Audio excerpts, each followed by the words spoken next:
प्यारे बच्चों, मैं शिवशंकर मल, सहायक अध्यापक राजकीय जुबली इंटर कॉलेज गोरखपुर। आज सामाजिक विज्ञान की कक्षा में आपका स्वागत करता हूं। आज आप लोकतांत्रिक राजनीति के संविधान अध्याय 2 संविधान निर्माण के भाग 2 के बारे में अध्ययन करेंगे।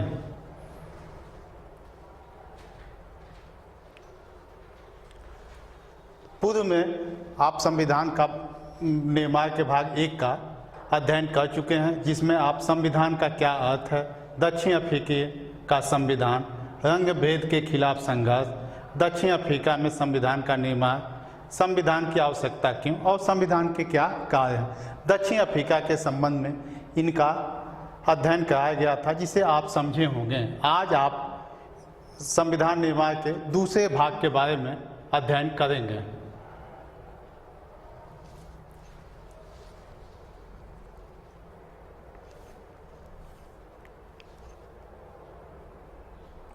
प्यारे बच्चों, आज आप भारतीय संविधान का निर्माण कैसे हुआ, संविधान निर्माण की क्या पृष्ठभूमि थी, संविधान सभा क्या थे, संविधान के क्या बुनियादी मूल्य थे, सपने और वायदे क्या किया गया था और संविधान की क्या प्रस्तावना है, और सबसे अंत में आप अभ्यास के क्या प्रश्न होते हैं।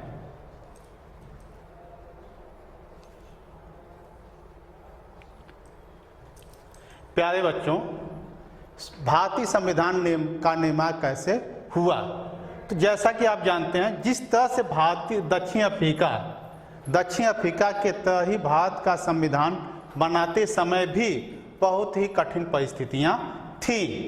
भारत जो है दास्ता से, अंग्रेजों की गुलामियत से आज़ाद हुआ था और यहाँ के लोगों को स्वतंत्र नागरिकता मिली हुई थी। एक तरह से भारत के समक्ष संविधान का निर्माण करते समय कई तरह की चुनौतियां थी। जैसा कि भारत एक विशाल एवं विविधता वाला राज्य है। भारत आप देखेंगे उत्तर से लेकर दक्षिण और पूर्व से लेकर पश्चिम एक विशाल भूभाग पे फैला हुआ है और संस्कृतियां भी अलग अलग हैं। उत्तर भारत की संस्कृति दक्षिण भारत की संस्कृति से काफ़ी हद तक मिलती जुलती नहीं है। इसके अलावा लोगों को ज्यों देश आज़ाद होने के साथ ही भारत का बंटवारा हो गया। भारत और पाकिस्तान के रूप में 2 नए देशों का उदय हुआ था और व्यापक पैमाने पर धर्म के आधार पर बंटवारा हुआ था। इस नाते दोनों पक्षों को व्यापक जनधन की हानि उठानी पड़ी थी।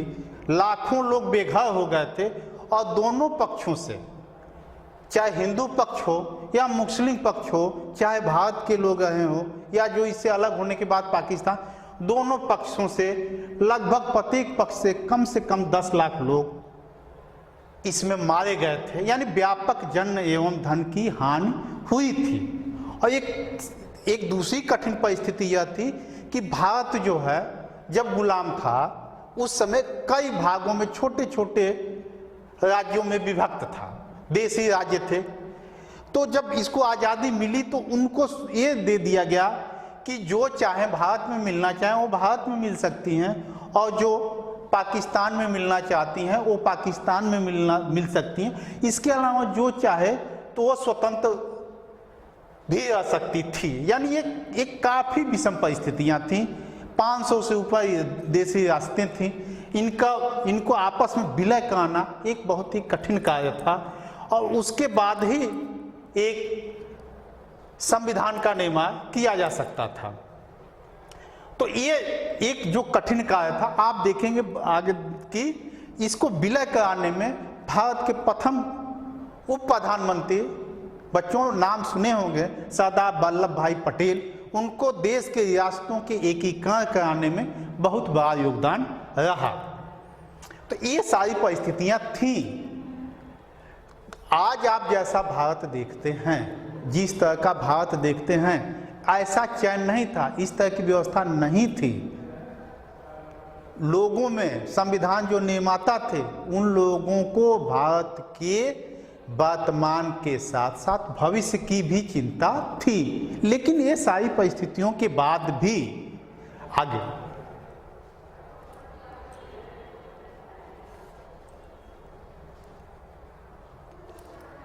आप देखेंगे इन परिस्थितियों के बाद भी भारत के संविधान का निर्माण करने में उतनी समस्या नहीं आई जितनी कि दक्षिण अफ्रीका का संविधान बनाने में समस्या आई थी। क्योंकि स्वाधीनता आंदोलन के समय, स्वाधीनता का आंदोलन जो भारत में स्वतंत्रता के लिए आंदोलन चलाया जा रहा था, उस समय ही कुछ जो बुनियादी मूल्य थे, बुनियादी मूल्य उस पर राष्ट्रीय सहमति थी, सब लोगों के बीच में सहमति थी। जैसे जो बुनियादी मूल्य लोकतंत्र या जो मुख्य मुख्य धाराएं थी उस पे विचार अलग थे। एक तो संविधान निर्माताओं में अधिकांश लोग भारतीय राष्ट्रीय कांग्रेस से जुड़े हुए थे, इसके बावजूद भी लोगों में आपसी विचारों में मतभेद थे, आज भी हैं, लेकिन जो बुनियादी मूल्य थे उन पे आपसी सहमति थी। इसके पहले भी कई बार प्रयास हुए, स्वतंत्रता आंदोलन के साथ राजनीतिक आंदोलन भी चलते थे, सामाजिक आंदोलन भी चलते थे, इसलिए लोगों को अनुभव था। दक्षिण अफ्रीका के तरह ऐसा नहीं था कि पहले श्वेतों और अश्वेतों की एक जगह बैठा के सहमति बना ली जाए कि किस तरह का संविधान बनाया जाएगा, ऐसी स्थितियां नहीं थी। 1928 ईस्वी में मोतीलाल नेहरू की अगुवाई में कांग्रेस के 8 नेता थे, लगभग एक संविधान की रूपरेखा तैयार की थी। इसके अलावा कराची अधिवेशन 1931 में, उसमें भी संविधान की एक रूपरेखा प्रस्तुत की थी।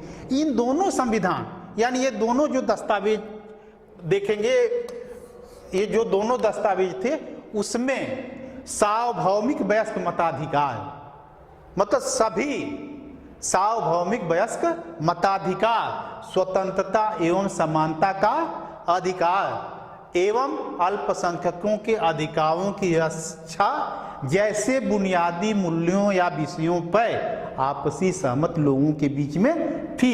इन बिंदुओं पे आपस में किसी प्रकार के कोई मतभेद नहीं थे।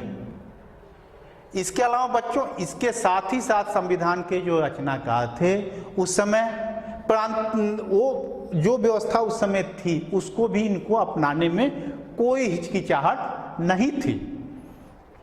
जो प्रांतीय असेंबली के चुनाव थे, लेकिन जो प्रांतीय असेंबली के चुनाव 1937 में हुए थे उसमें ये स्थिति नहीं थी जैसे इस तरह इस समय जो है सार्वभौमिक वयस्क मताधिकार, यानी जिसमें 18 वर्ष या उससे ऊपर के लोग मतदान में हिस्सा लेते थे, वह नहीं स्थिति नहीं थी। अधिकांश लोग को मत का अधिकार नहीं प्राप्त था, फिर भी जो लोग इसके सदस्य थे उनके ही कहता धरता बाद में भारतीय संविधान के निर्माण में उनकी ही भूमिका रही। तो एक तरह से उनको इन व्यवस्थाओं के बारे में जानकारी थी, इसलिए काफ़ी कठिनाइयों का सामना नहीं करना पड़ा। 1919 का भारत शासन अधिनियम, 1935 का भारत शासन अधिनियम, इससे बहुत सी चीज़ों को इन लोगों ने ले लिया। इसके अलावा आप देखेंगे ब्रिटेन में संसदीय लोकतंत्र काफ़ी प्राचीन समय से वहाँ रानी और राजा के होते हुए भी संसदीय लोकतंत्र ब्रिटेन में स्थापित है, उससे भी इन लोगों भारत को लेने में कोई हिचकिचाहट नहीं हुई। नागरिकों को जो अधिकार हैं इन लोग इसको अमेरिका के संविधान से लेने में इनको कोई छटपटाहट नहीं। इसके अलावा आप देखेंगे कुछ समय पूर्व ही रूस में समाजवादी आंदोलन चल रहा था, भारत ने उससे भी कुछ चीज़ें लिया के बावजूद, इनके बावजूद नहीं कि जहाँ से जो मिला उसको इन लोगों ने ग्रहण कर लिया, संविधान निर्माण करने के लिए जो जहाँ से मिल गया वो कर लिया। लेकिन जो अच्छी चीज़ें थी भारतीय परिवेश में, जो स्थितियाँ भारतीयों की जो अनुकूल थी, इन चीज़ों को इन लोगों को अपनाने में कोई हिचकिचाहट नहीं थी। तो इस तरह से भारतीय संविधान के जो शिल्पी थे उन लोगों ने अन्य देशों के संविधानों को पढ़ा और जो अच्छी चीज़ें थी उसको इन लोगों ने अपना लिया। उनको अपनाने में इनको किसी प्रकार की कोई हिचकिचाहट नहीं थी। बच्चों आगे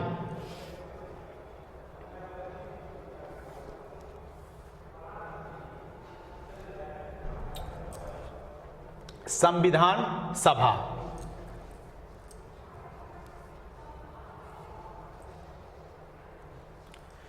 संविधान बनाने का जिम्मा लेने वाले प्रतिनिधियों के समूह को ही संविधान कहा जाता है। संविधान बनाने का जिम्मा लेने वाले प्रतिनिधियों के समूह को संविधान सभा कहा जाता है। तो भारत की जो संविधान सभा थी, तो संविधान सभा के लिए चुनाव हुआ जुलाई 1946 में। जुलाई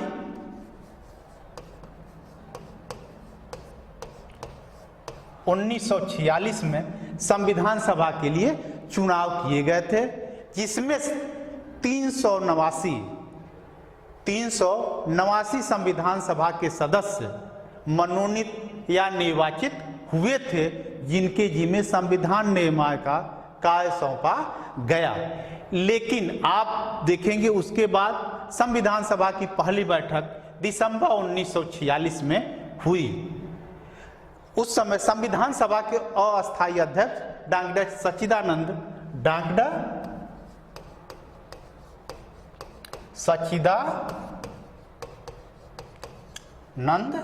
सिन्हा को बनाया गया था। लेकिन उसके बाद जब संविधान सभा का अस्थायी अध्यक्ष चुनने की बात हुई तो डॉक्टर राजेंद्र प्रसाद को संविधान सभा का अध्यक्ष बना लिया गया। लेकिन आप देखेंगे संविधान सभा की पहली बैठक के साथ ही ऐसी परिस्थितियां उत्पन्न हो गई कि भारत जो है दो हिस्सों में बंट गया। भारत और पाकिस्तान के रूप में दो नए देशों का उदय हुआ।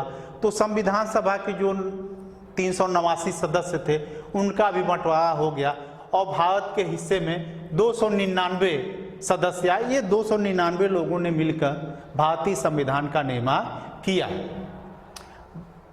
अब भारतीय संविधान व्यापक चर्चा और परिचर्चा के बाद लगभग 3 वर्षों 2 वर्ष 11 माह 18 दिन का समय लगा और भारतीय संविधान बनकर तैयार हुआ और 26 जनवरी 1950 को लागू हुआ। इसीलिए 26 जनवरी को गणतंत्र दिवस मनाया जाता है। लेकिन आप देखोगे बच्चों, आप पढ़े होंगे तो 26 नवंबर 19 की क्यों आखिर जब संविधान जो है तैयार हो गया पहले 1949 में 26 जनवरी 1950 26 जनवरी दिन ही क्यों चुना गया? तो उसके पीछे कारण था स्वतंत्रता संग्राम के पहले 1929 में 26 जनवरी 1929 को पूर्ण स्वराज की मांग की गई थी। इस नाते जो है 26 जनवरी का दिन चुना गया था। अब व्यापक परिचर्चा आप देखेंगे आसानी से नहीं हो गया। व्यापक परिचर्चा के बाद ही ये संविधान 2 वर्ष 11 माह 18 दिन में संविधान तैयार हुआ था। भारतीय संविधान के शिल्पी मतलब भारतीय संविधान को बनाने में किन किन लोगों का योगदान रहा? डॉक्टर राजेंद्र प्रसाद जी का जन्म बिहार में जिया देवी में हुआ था। यह संविधान सभा के अध्यक्ष भी चुने गए और इनका आप स्वाधीनता संग्राम में पढ़े होंगे चंपारण सत्याग्रह में इनका बहुत बहुमूल्य योगदान है। और यह स्वतंत्र एक शिक्षाविद थे और स्वतंत्र भारत के पहले राष्ट्रपति भी ये चुने गए थे। एक प्रमुख शिल्पी है डॉक्टर भीमराव अंबेडकर। डॉक्टर भीमराव अंबेडकर मध्य प्रदेश में पैदा हुए थे और ये जो संविधान सभा के अधीन एक प्रारूप समिति जो ड्राफ्ट संविधान का तैयार करती थी, उस 7 सदस्यीय प्रारूप समिति के अध्यक्ष डॉक्टर भीमराव अंबेडकर थे। ये सामाजिक जो आंदोलन चलाए गए थे उसके भी प्रणेता थे और बाद में देश की आज़ादी के बाद जो मंत्रिमंडल बना था उसमें आप कानून मंत्री रहे और बाद में चलकर रिपब्लिक पार्टी ऑफ इंडिया के संस्थापक भी थे। जवाहरलाल नेहरू का जन्म इलाहाबाद में हुआ था। यह भी एक प्रख्यात वकील थे, शिक्षाविद भी थे और यह स्वतंत्र भारत के पहले प्रधानमंत्री के रूप में निर्वाचित हुए थे। सरदार वल्लभ भाई पटेल जो अंतिम सरकार जो बनी थी स्वतंत्रता के पहले, उसमें भी आप गृह मंत्री और सूचना एवं प्रसारण मंत्री थे। इसके अलावा जो आप पिछले स्लाइड में आपने पढ़ा, देश के जो रियासतें थीं उसको एकीकृत कराने में बहुत बड़ा योगदान आपका था और देश की आज़ादी के बाद ये प्रथम उप प्रधानमंत्री बने। एस.सी. मुखर्जी बंगाल के रहने वाले थे और संविधान सभा के अध्यक्ष, जैसा कि आप लोग जान चुके हैं, डॉक्टर राजेंद्र प्रसाद जी थे, तो उसके उपाध्यक्ष एस.सी. मुखर्जी को बनाया गया था और यह बाद में चलकर पश्चिम बंगाल के गवर्नर भी हुए। एक है कन्हैयालाल मणिकलाल मुंशी, ये लेखक भी थे और ये जो प्रारूप समिति डॉक्टर भीमराव अम्बेडकर के द्वारा बनाई गई एक प्रारूप समिति जो गठित थी, उसके 7 सदस्यों में एक आप ये भी थे और ये बाद में चलकर ये उद्यमी भी थे और भारत सरकार में यह मंत्री भी है, केंद्रीय मंत्री। श्यामा प्रसाद मुखर्जी ये भी अंतिम सरकार में उद्योग मंत्री थे, ये बंगाल के रहने वाले थे और ये स्वतंत्रता आंदोलन में इनका प्रमुख योगदान रहा और संविधान सभा के भी ये सदस्य थे। बाद में चलकर ये अलग हो गए और भारतीय जनसंघ, जो वर्तमान समय में भारतीय जनता पार्टी के नाम से चर्चित है और वर्तमान में जो केंद्र की सत्ता या प्रदेश की सत्ता में कायम है, उसके संस्थापक थे। और एक महिला सरोजनी नायडू ये आंध्र प्रदेश से आती थी और ये कवित्री भी थी, लेखिका भी थी, भाषाविद भी थी और कांग्रेस की एक प्रख्यात महिला नेता भी थी और ये इनको भारत की कोकिला, द नाइटिंगेल ऑफ इंडिया के नाम से भी इनको जाना जाता। यह स्वतंत्र भारत में उत्तर प्रदेश के गवर्नर भी बनी। वर्तमान समय में बच्चों तुमको पता होगा गवर्नर कौन है? हाँ ठीक, जैसे वर्तमान समय में गवर्नर हैं, पहले गवर्नर सरोजनी नायडू थी, जबकि वर्तमान समय में कौन से हैं? अब्दुल कलाम आज़ाद। आप इनका जन्म जो है सऊदी अरब में हुआ था। ये एक प्रख्यात शिक्षाविद थे और इनका स्वतंत्रता संग्राम के आंदोलन में प्रमुख योगदान रहा है और ये जो मुस्लिम अलगाववादी आंदोलन चलते थे, इससे ये दूर रहते थे। ये अलगाववादी या सांप्रदायिकता से पूरी तरह से दूर थे और ये भारत के पहले शिक्षा मंत्री बनाए गए थे। टीटी किस्सा मंचारी की भी जो संविधान बनाने के लिए प्रारूप समिति या ड्राफ्ट कमेटी थी, उस प्रारूप समिति के एक सदस्य थे और बाद में चलकर ये स्वतंत्र भारत में वित्त मंत्री के रूप में हुए।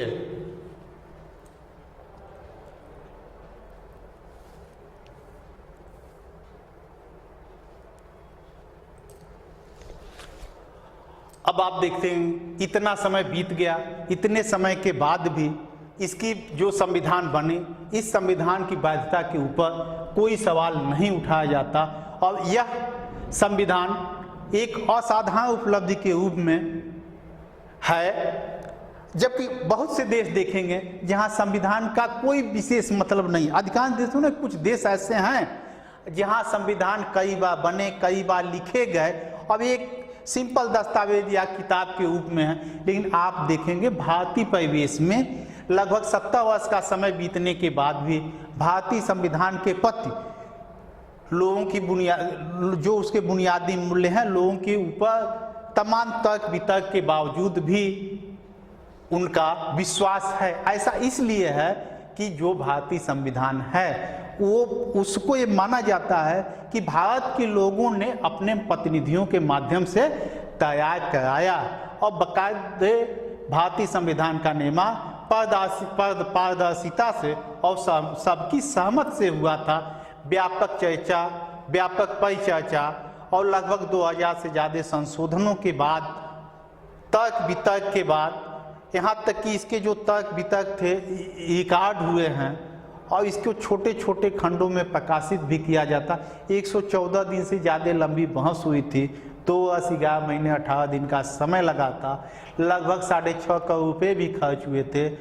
इतने मेहनत के बाद भारतीय संविधान तैयार हुआ था।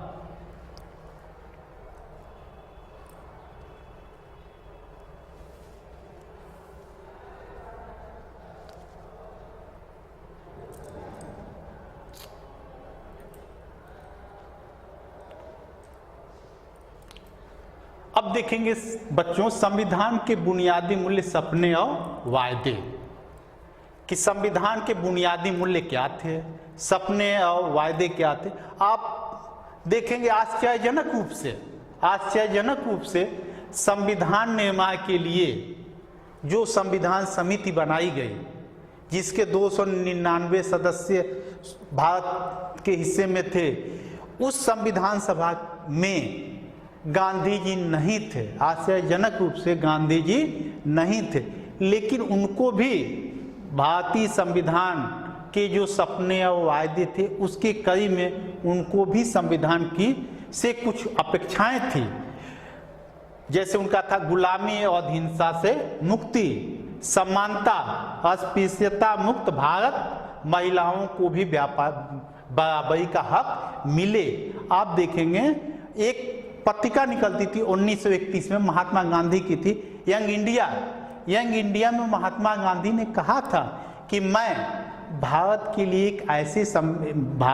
एक ऐसे संविधान को चाहता हूं जो उसे गुलामी एवं अधीनता से मुक्त है, और उस भारत के लिए एक जो सबसे गरीब हो वो भी समझे कि देश को बनाने में हमारा योगदान है, और वह भी उसको अपना समझे। समानता की स्थिति थी, उच्च या निम्न वर्ग का कोई भेदभाव नहीं हो, उनमें समानता रहे। इसके अलावा छुआछूत, नशीले पदार्थ, गरीबी जैसे ये सब चीजें क्या हो, दूर हो, नशीली दवाओं से मुक्त हो, ये सारी चीजें नहीं होनी चाहिए। यहाँ तक कि महिलाओं को भी उसी तरह से अधिकार प्राप्त हो जैसे कि पुरुषों को अधिकार प्राप्त हैं। यदि इससे कम कुछ मिलता है तो हमें संतोष नहीं होगा। साथ ही साथ एक संविधान को बनाने में जिनका सबसे बड़ा योगदान रहा डॉक्टर भीमराव अम्बेडकर, वो भी भेदभाव और असमानता के विरोधी थे, वो भी समानता चाहते थे। उन्होंने भी अपने सपने और वायदे के दृष्टिगत कहा था संविधान सभा की बैठक में ही उन्होंने कहा था, जब 26 जनवरी 1950 को डॉक्टर भीमराव अम्बेडकर ने कहा, जब 26 जनवरी 1950 को जब हम नए स्वरूप में या संविधान के साथ प्रवेश करेंगे तो सामाजिक एवं आर्थिक असमानता होगी। राजनीतिक रूप से तो हम समान होंगे, लेकिन समाज में आर्थिक एवं सामाजिक असमानताएं रहेंगी। हम राजनीतिक समानता के दृष्टिकोण से एक व्यक्ति एक वोट या हर वोट का समान महत्व के सिद्धांत का तो प्रतिपादन करेंगे, लेकिन जो सामाजिक और आर्थिक विषमताएं हैं वह ये जो हर वोट का समान महत्व को नकारते रहेंगे। और ये सामाजिक और आर्थिक विषमता जितने ज़्यादा दिन तक चलेंगी उतने राजनीतिक रूप से लोकतंत्र को मजबूत होने में दिक्कत होगी। यानी ये सारी स्थितियों के बावजूद भी भारतीय संविधान, तो आप देखेंगे सामाजिक, आर्थिक, राजनीतिक सारे दृष्टिकोण से एक उनके सपने थे कि समानता होनी चाहिए।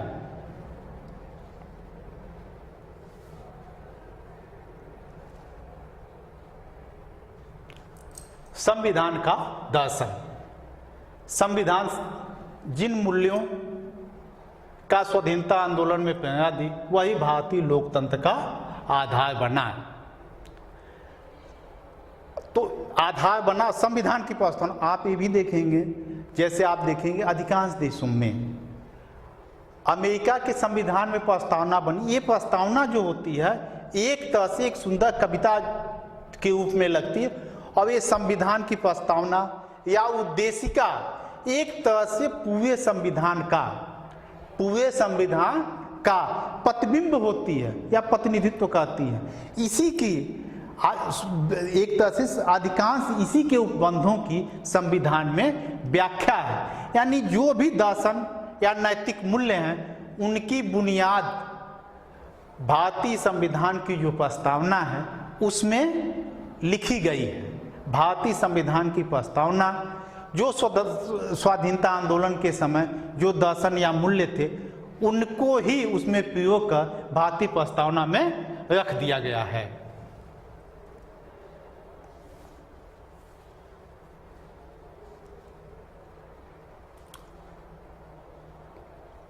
भारत का संविधान, भारतीय संविधान की प्रस्तावना या उद्देश्य क्या बच्चों, ये सबसे महत्वपूर्ण है। भारतीय संविधान की एक तरह से आत्मा है, भारतीय संविधान की आत्मा भी कहा जाता है। ये जो भारतीय संविधान की प्रस्तावना या उद्देशिका है, यह संविधान की आत्मा है।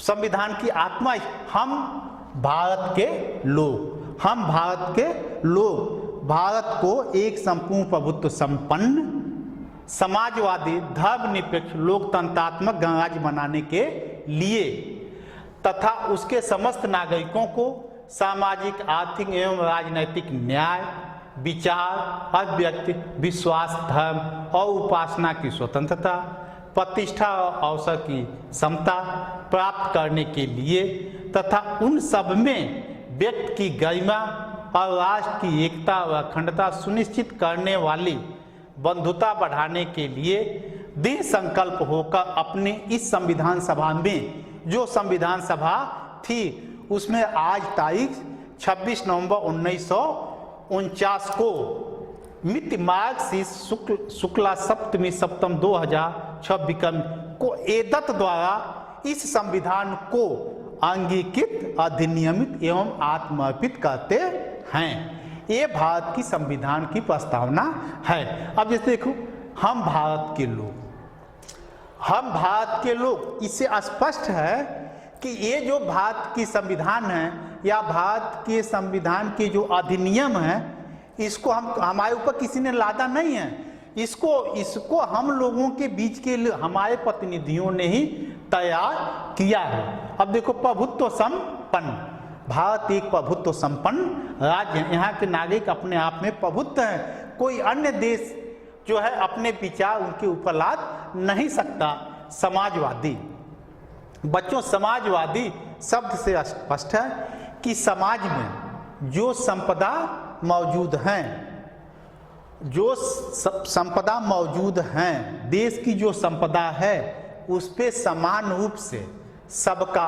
अधिकार है और सरकार ऐसा प्रयास करती है या ऐसे उपबंध तैयार करती है कि समाज के बीच में कम से कम सामाजिक एवं आर्थिक असमानता हो।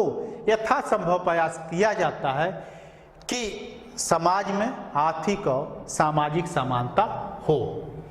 पंथनिरपेक्ष शब्द, पंथनिरपेक्ष शब्द से आशय है कि भारत एक पंथनिरपेक्ष राज्य है।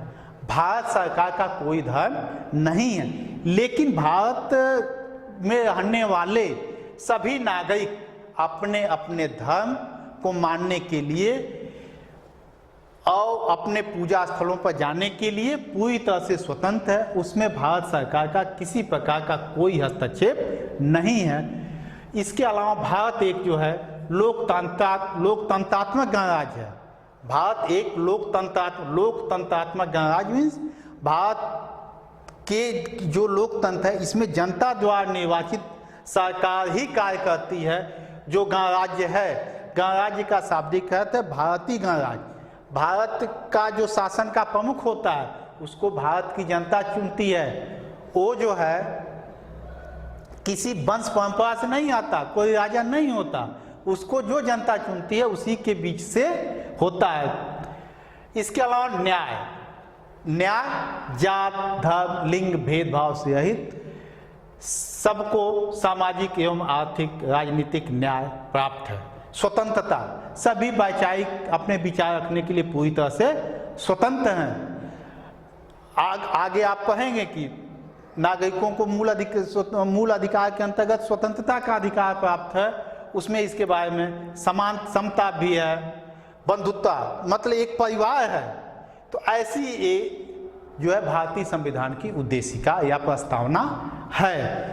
और इसी के परिप्रेक्ष्य में भारतीय संविधान की व्याख्या की गई है।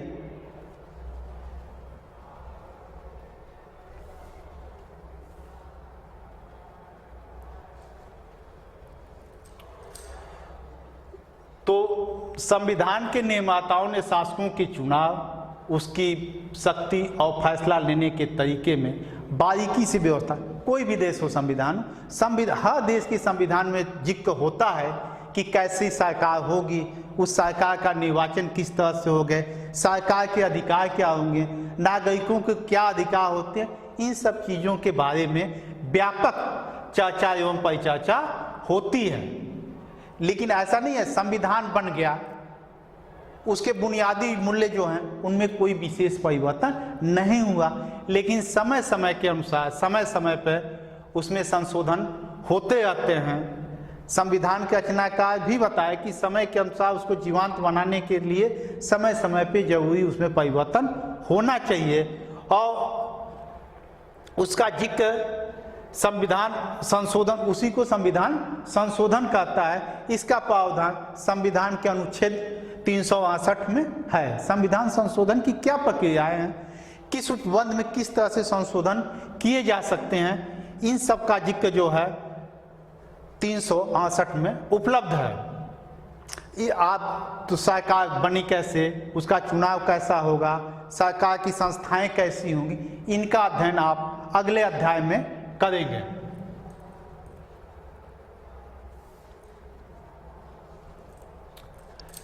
जैसा कि बच्चों आप संविधान निर्माण के दोनों भागों का अध्ययन करने के बाद आप लगभग इसको समझने का प्रयास किए होंगे और गृहकार्य के लिए संविधान में निर्माण में उनकी नेताओं की क्या भूमिका उसे मेल बनाई। जैसे मोतीलाल नेहरू, भीमराव अम्बेडकर, डॉक्टर राजेंद्र प्रसाद, सरोजिनी नायडू, इनके सामने संविधान सभा के अध्यक्ष, संविधान सभा की सदस्य, प्रारूप कमेटी के अध्यक्ष, और 1928 में भारत का संविधान बनाया। यह व्यतिक्रम में है, किसका किससे संबंध है उसके सामने उसका जिक्र करें। इसके अलावा निम्न ये शब्द जो हैं संप्रभु राष्ट्र, संप्रभु सरकार किस धर्म के निर्देश के अनुसार काम करेगी, गणतंत्र फैसला लेने का सर्वोच्च अधिकार लोगों के पास है, बंधुत्व शासन प्रमुख एक चुना हुआ व्यक्ति है, धर्मनिरपेक्ष लोगों का आपस में परिवार की तरह रहना चाहिए। ये भी व्यतिक्रम में है, इसको कम में करेंगे। तो एक तरह से जब ये पूरा पाठ आप फिर दोबारा पढ़ लेंगे, रिवीजन कर लेंगे, किताब से नोट बना लेंगे, उसके बाद इन प्रश्न को करने में आसानी होगी।